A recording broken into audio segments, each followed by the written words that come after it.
안녕하세요. 몇 년 전에 있었던 일을 사연으로 보내보려고 이렇게 사연을 씁니다. 저랑 친구인 녀석이 한 명 있는데요. 그 친구와 그 친구의 아내와 있었던 일입니다. 한참 코로나 바이러스 때문에 밖에서 술을 마시거나 각종 모임을 하기가 껄끄러울 때 있었던 이야기입니다. 아무래도 영업시간 제한이 있어서 밖에서 술을 마시기가 어려웠잖아요. 지금은 조금 완화가 됐긴 하지만 언제 또 영업 제한이 걸릴지 모르겠네요. 아무튼 그런 영업 제한 때문에 편하게 술 마시기도 어렵고 그래서 친구네 집에서 술을 마셨습니다. 그 친구는 저와 군대 동기에다가 5년 전 전역한 이후에도 꾸준히 연락하고 지낸 매우 가까운 사이입니다. 저와 친구는 군대 전역 후에 빨리 취업을 하게 됐고 각자 여자친구가 있어서 빨리 결혼까지 하게 됐네요. 그래서 어린 나이에 집안의 도움을 많이 받아서 빨리 결혼을 할 수 있게 됐고 지금은 나름대로 행복한 가정을 꾸리고 살고 있습니다. 저와 친구가 친한 사이였기 때문에 친구의 아내도 제 아내와 무척 가까웠습니다. 우리는 서로의 집으로 가며 부부 동반 모임을 즐겼지요. 함께 여행도 많이 가고 캠핑도 몇 번 갔습니다. 그렇게 가깝게 지내다 보니 뭘 하더라도 같이 하게 되는 경향이 좀 생기더라고요. 그러던 어느 날 제가 친구 아내에게 느껴서는 안 될 감정을 느끼게 된 계기가 있습니다. 스스로 생각해도 참 한심하고 위험하다는 생각이 드는데 그때는 참으로 모든 게 혼란스러웠습니다. 문제의 발단은 한 달 전 저녁이었습니다. 우리 부부와 친구네 부부가 백화점에서 쇼핑하다가 우연히 서로를 만났고 함께 쇼핑을 하다가 저녁까지 먹게 된 겁니다. 백화점은 해운대 센텀시티에 있는 신세계 백화점이었는데 거기에 음식점이 많이 있거든요. 워낙에 백화점이 크다 보니 쇼핑하는 데에만 엄청난 시간이 걸렸고 발도 아프고 해서 따로 어디 가지 않고 백화점 안에 있는 식당가에서 함께 저녁을 먹으며 여러 대화를 이어갔습니다. 식사를 거의 다 할 때쯤 친구의 아내가 잠시 화장실에 다녀오겠다며 급히 일어서더군요. 그렇게 5분쯤 지났을 때 마침 저도 화장실이 급해 겸사겸사 일어났지요. 밥 다 먹고 운전도 해야 하는데 본격적으로 운전하기 전에 깔끔하게 화장실 다녀오는 게 좋잖아요. 그런데 화장실을 가던 중 통로 앞에 넘어져 있는 친구의 아내를 본 겁니다. 저는 화들짝 놀라서 친구의 아내에게 달려가 왜 그렇냐고 물어봤는데 여기 청소를 해서 그런지 바닥이 너무 미끄러워서 넘어졌다고 하더라고요. 근데 다리가 아픈지 끙끙거리면서 제대로 일어서지를 못했습니다. 그래서 발목이 너무 아프다며 일단은 근처의 의자로 친구의 아내를 옮겼습니다. 저는 친구에게 전화해 지금 재수씨가 발목을 삐어서 편한 신발을 신어야 할 것 같다며 차에 가서 편한 슬리퍼 같은 신발 있으면 가져와 달라고 말했고 친구가 올 때까지 일단 응급처치를 해야겠다고 생각했습니다. 발목 쪽을 만져보니 통증을 너무 강하게 느끼길래 일단 신발을 벗자고 말했습니다. 그렇게 친구의 아내 신발을 벗기는데 저도 모르게 시선이 친구 아내의 발과 다리로 향하더군요. 제 아내보다 하얗고 일자로 예쁘게 뻗은 그녀의 다리는 저의 시선을 완전히 사로잡았고 그녀의 예쁜 발이 꼼지락거리는 게 너무 눈에 들어오더군요. 발도 정말 작았습니다. 그 작은 발이 너무나 귀엽더군요.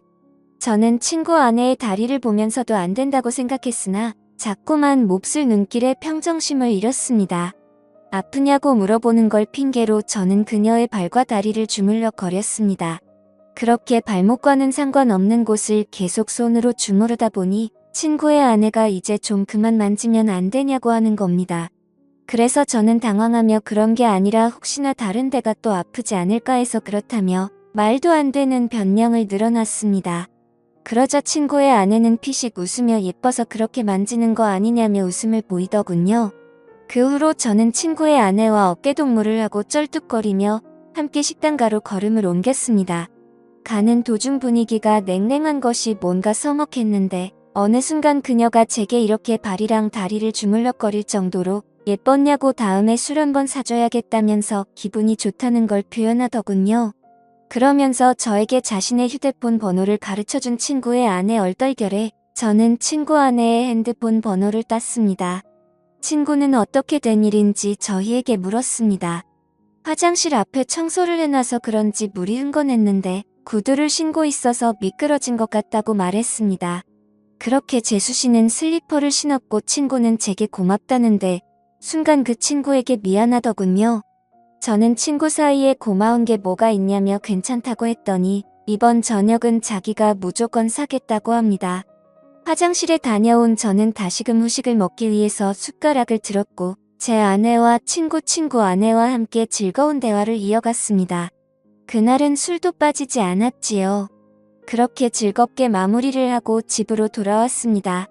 그 뒤로 3일 정도가 지났을 때 이상하게 자꾸 그녀가 생각나서 결국에는 연락을 해봤습니다. 발은 괜찮냐고 병원 안 가봐도 되겠냐면서 그런 시시콜콜한 문자를 주고받았어요. 각자 배우자도 있는 사람들이 이게 뭐하는 짓인가 싶겠지만 무언가 서로를 끌려하고 있다는 게 느껴지는 그런 기류가 있었습니다. 그렇게 우리는 일주일 넘게 배우자 모르게 서로의 연락을 은밀히 주고받았습니다. 어쨌건 그렇게 연락을 좀 하는데 친구 아내가 저에게 매우 적극적이라 혼란스러웠습니다. 문자를 몇 번 주고받지도 않았는데 그 뒤로는 요즘에 뭐 하는지 별일 없는지 시간 있으면 술 한잔 하자는 식으로 여러 번 말을 하는 거예요. 그렇게 친구의 아내를 따로 만났습니다. 이렇게 친구의 아내와 밖에서 따로 만나는 건 확실히 바람피는 기분이 들어서 최대한 그런 느낌을 주지 않으려고 노력했습니다.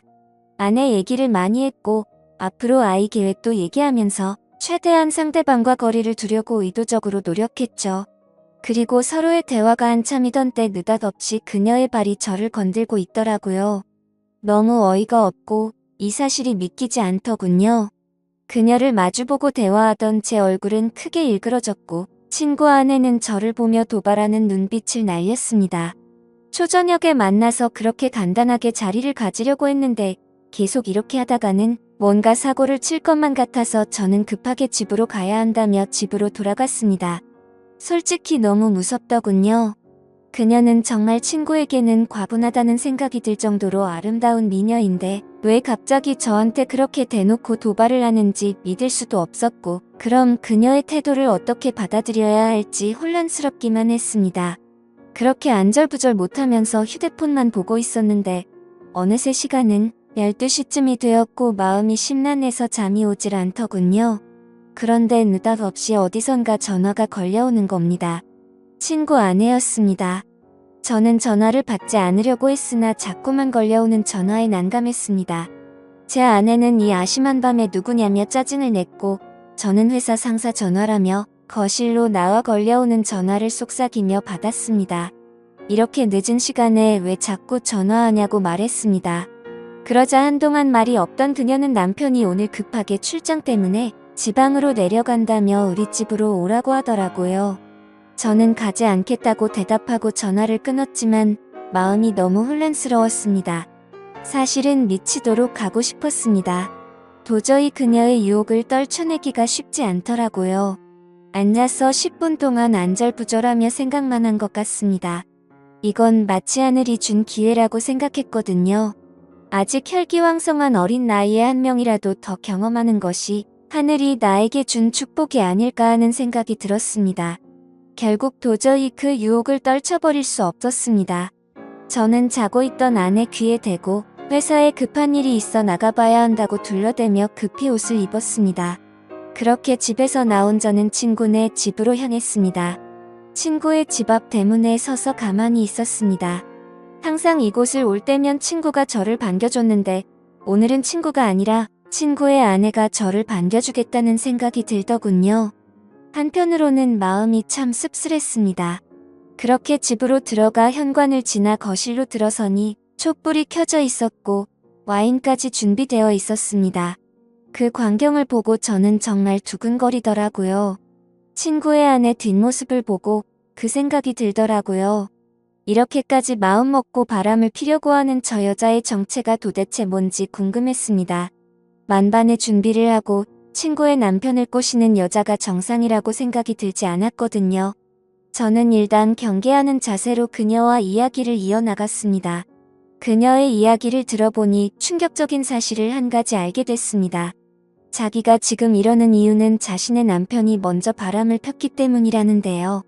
남편은 어느 순간부터 출장을 굉장히 많이 가기 시작했고 그런 남편이 의심스러워서 남편의 휴대폰을 조금씩 봤다고 하더라고요.